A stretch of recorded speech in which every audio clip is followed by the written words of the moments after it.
You may have read or heard that writing can be healing. It's true.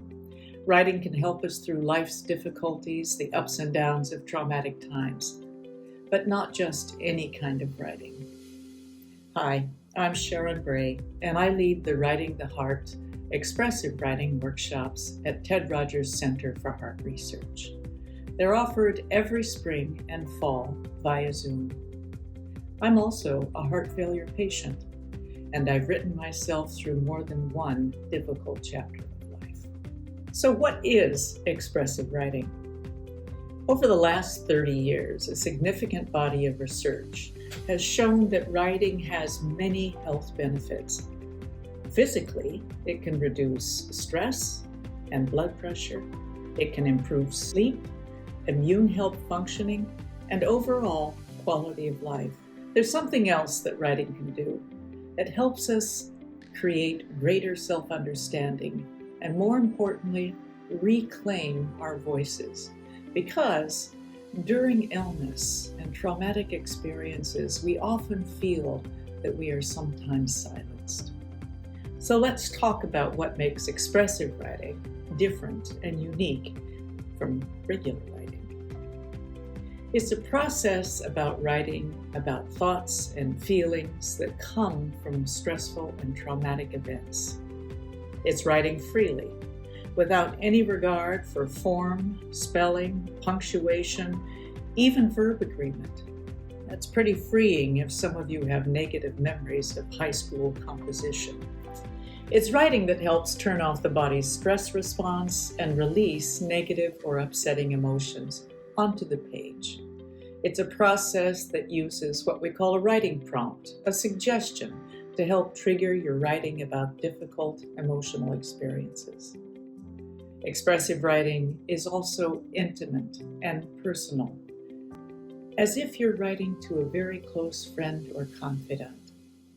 And it tends to be done in shorter intervals, timed intervals, versus longer periods of writing. Okay, let's try it. First, you're going to need a pen and paper, or if you prefer, your laptop for writing. Then I'm going to give you a prompt, and you'll have just 5 minutes, only 5, to write in response to the prompt. My advice: write freely, write quickly, keep your pen or fingers moving. Don't stop to review or edit or refine. Rather, just keep writing.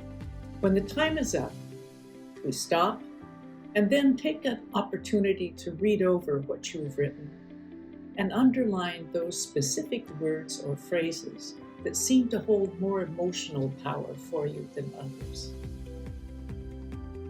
Ready? Well, let's start with the prompt.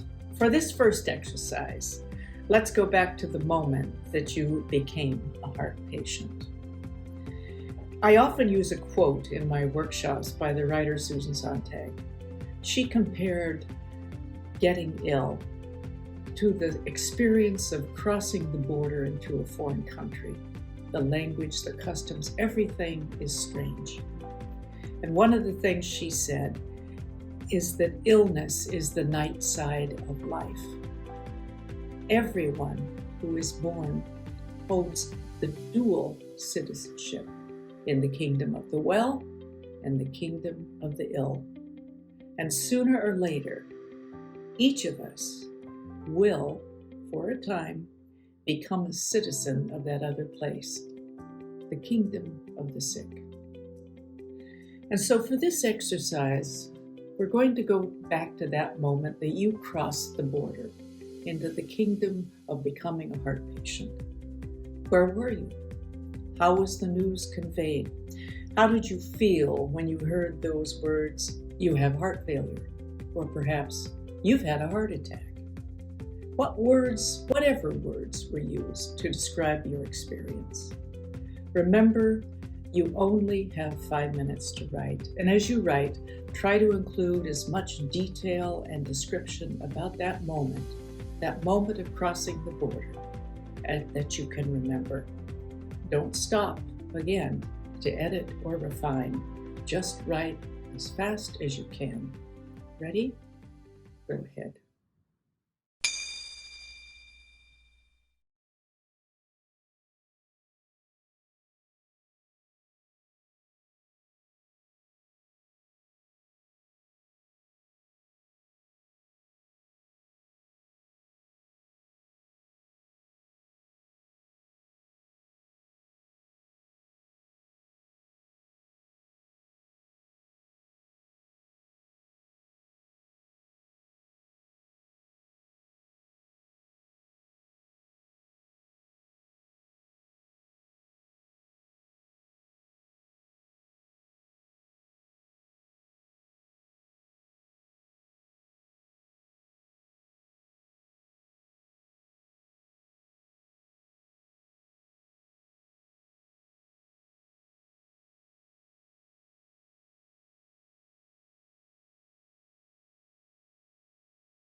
Okay, take a moment to reflect and ask yourself, what was it like to write with the nudge of a writing prompt in specific time limits?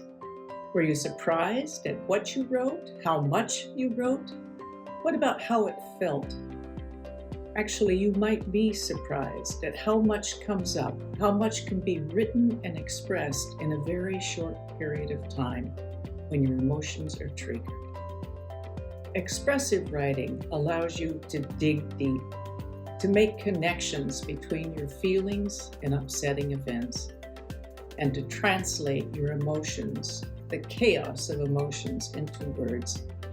It's a kind of release that can invite rereading, reflection, and insight. One of the wonderful things about expressive writing is that it encourages you to go deep, to get beneath the surface, to find your real story, the story that has power and meaning for you. Years ago, I used to teach memoir for a group of adults in California in my creative writing classes. And I would introduce the way to find a story by showing a phony picture of an iceberg, a cross-section, as if you could do one. At the top, above the waterline, the iceberg looks immense, enormous, but the real power, the real size is beneath the waterline where you can't see it.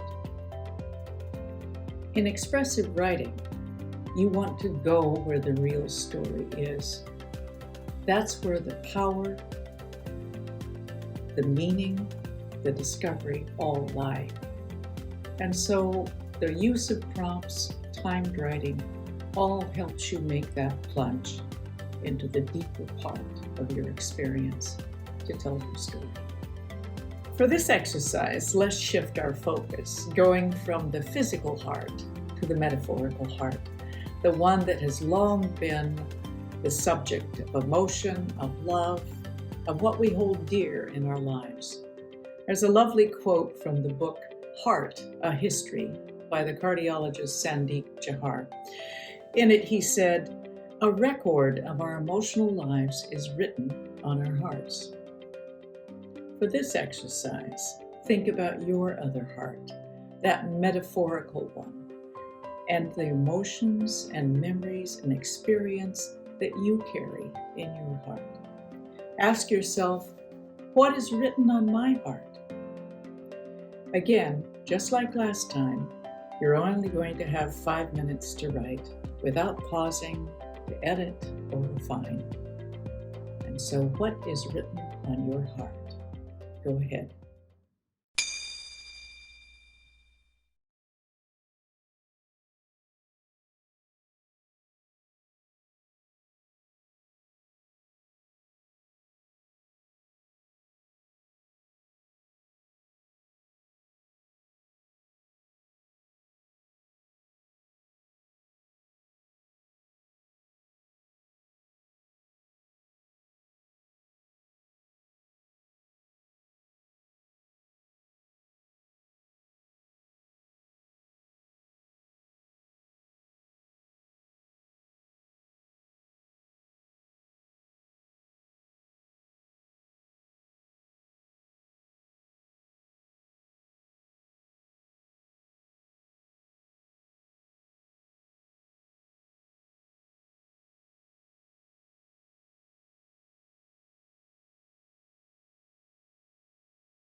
And we're back.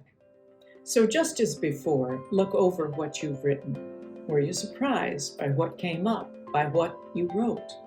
It's important to remember the role the metaphorical heart plays in our lives. And as we do this kind of writing, this expressive writing, it is exactly that metaphorical heart that we are expressing. The emotions, the memories, the experiences of being a heart patient. I lead the virtual expressive writing workshops twice a year for Ted Rogers, in the spring and in the fall. If you found this video helpful or interesting, you will probably enjoy the Writing the Heart workshop. Writing the Heart brings together small groups of patients and caregivers, all with lived heart failure experience or sometimes other heart conditions. We work with timed writing, prompts as you've experienced in this video. And they also have the option, if they desire, to read out loud and share what they've written to the group. Now that's not a requirement, not ever, because the goal here is to create an environment of safety and support. The writing is raw, new, emotional, and unedited. But when somebody does read out loud, and more people do as the course progresses, we respond only with the one thing in the writing that we liked. That's all. We never critique, we never try to interpret or wax eloquent about our own experience. As the weeks progress, the power of shared story is brought to life. In writing and sharing our stories, we discover we are not alone. And this is important because heart failure can be a very lonely experience. We discover that other people, other patients have experienced what we are experiencing.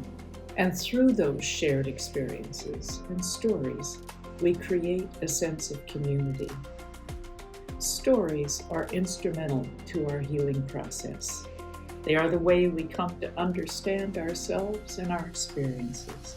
Stories are also our legacies. They say, this is my life, this happened to me, this is what was important to me.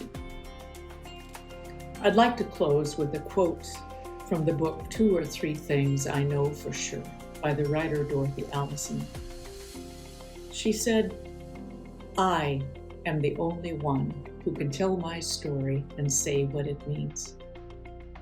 Those are wise words for all of us, because we all have experiences and stories of our own. And if you don't tell your story, who will?